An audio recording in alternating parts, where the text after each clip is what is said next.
Welcome one and all to the finale of my Final Engage LTC. The final chapter of Engage is considered by many to be more of a victory lap, where we get to have fun clicking Engage attacks with all of our emblems, and that remains true for LTC. The main challenge instead is manipulating the deployment positions for the second phase, as those are determined by where your units are located when you finish the first phase. More specifically, the game will start from the bottom left and check for units from left to right, bottom to top. Unless those units are in the top area near Sombron, then it gets complicated. But we're not going to worry about that, as we're just going to entrap it. Anyway, once it has that order of units, they will then be placed from left to right, top to bottom in Phase 2.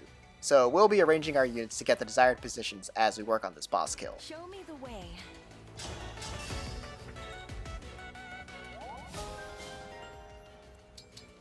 I had a feeling. You got it! Here goes. After getting chipped with Veyle's 3-range Warp Ragnarok, we'll have Alear Fire Emblem engage with Amber and Dragon Blast the first health bar. Amber will then follow up with Bond Blast, and in the spirit of the final chapter, why not have animations on?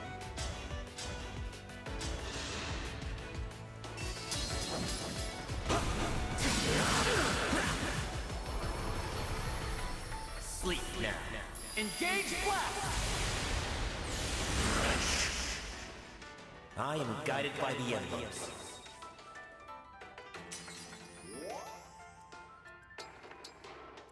I will obey.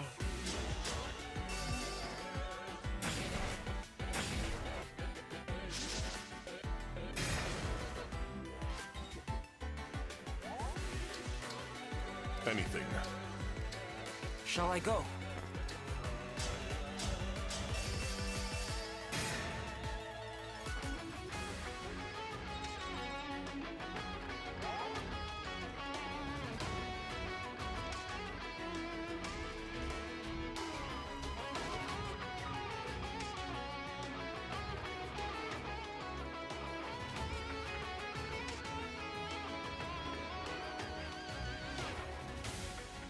In Phase 2, Sombron's Dark Barrier is tied to the 4 Dark Emblems, heavily reducing damage dealt to him, so we'll want to take those out first. Panette starts us off by running up to Loptis with Sigurd and one-shotting with the noatun. Next, Pandreo's finally going to get to fight something, as we'll have him Lodestar Rush Medius after doing pretty much nothing but staff utility for the whole game. I must end it!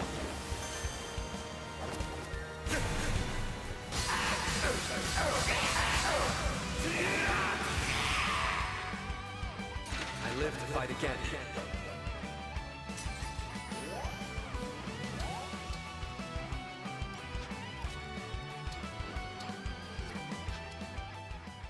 Next, Ivy will chip down Medius with Unmasked Marth, who sadly doesn't get effective damage against him, but that's fine, as we want to set up a tune for Alear anyway. Fittingly enough, in order to get enough movement for this Medius kill, Alear ended up having to take the boots that he got from his past self.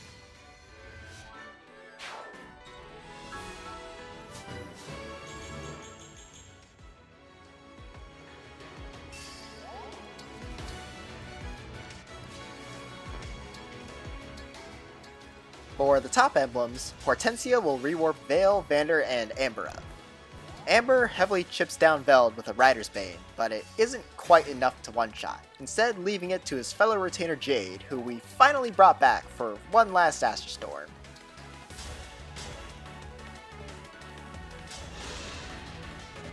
As if I'd lose.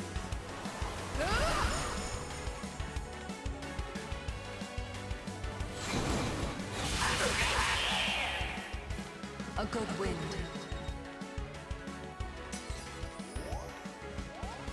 Vander sadly doesn't quite have enough attack to one round with quad hit as a Griffin, so we've given him momentum to hit the benchmark, but it's well worth it to end the run with him getting a beautiful second level up.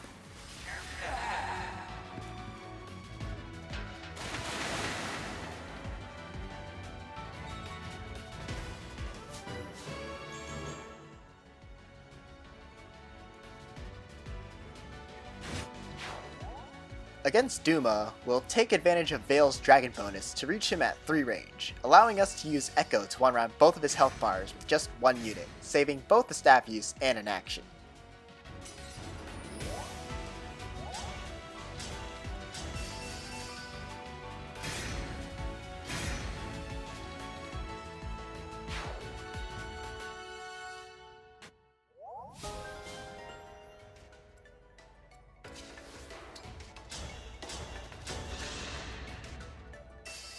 I will give it my all.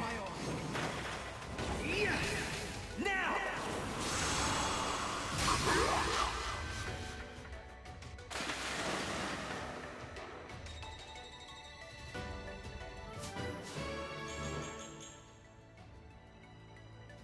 After Kagetsu Twin Strikes Loptis to break the Dark Barrier, we'll have Saphir apply Draconic Hex to Sombra before we start punching him down with Mauvier.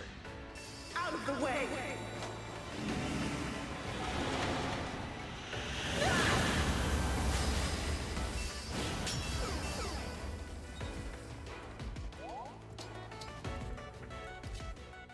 Traditionally, Veyle is used as the Sombron killer here, but since we've used her for Duma instead, that role will go to Mauvier, who only has 1 less magic than her, meaning a simple gentility inherit will let him hit the benchmark all the same once Citrine has used Goddess Dance and Alear is next to him. A slight injury.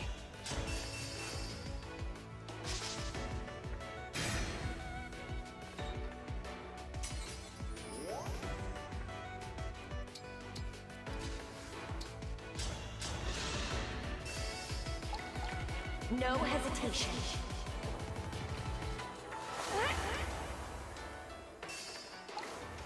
With only 2 Mauvier actions, 1 health bar will need to be taken out by Alear and Ivy. Alear starts with a momentum boosted Dragon Blast, which will allow for Ivy to exactly finish off Sombron with Nova while next to Alear.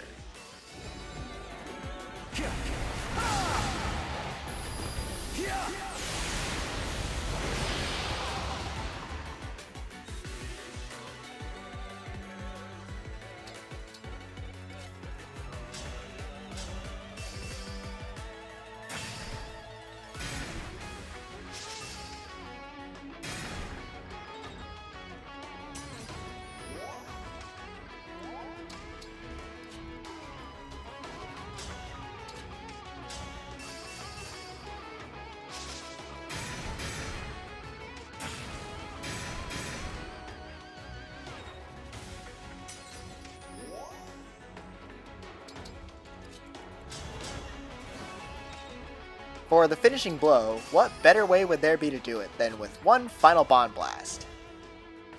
Oh. Well, that's disappointing. Oh well. I will help.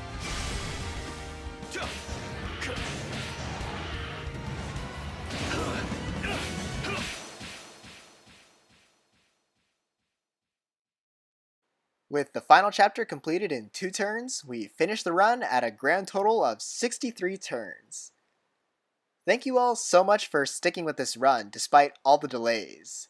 In all honesty, I originally never intended for this to be a full run, as I actually only intended to demonstrate the potential turn saves in chapters 12 and 13 way back when. And it wasn't until I saw the possibility for a 2-turn chapter 14 that I decided to commit to the full run. I also usually prefer to play the game with paralogs, but given the heavier staff usage and the fact that no one else had or still has gone for a 4-turn chapter 22 under this particular rule set, this is the rule set I decided to go with. Admittedly, I do wish that I had fully decided to commit earlier, as I feel my early game clears were pretty sloppy looking back.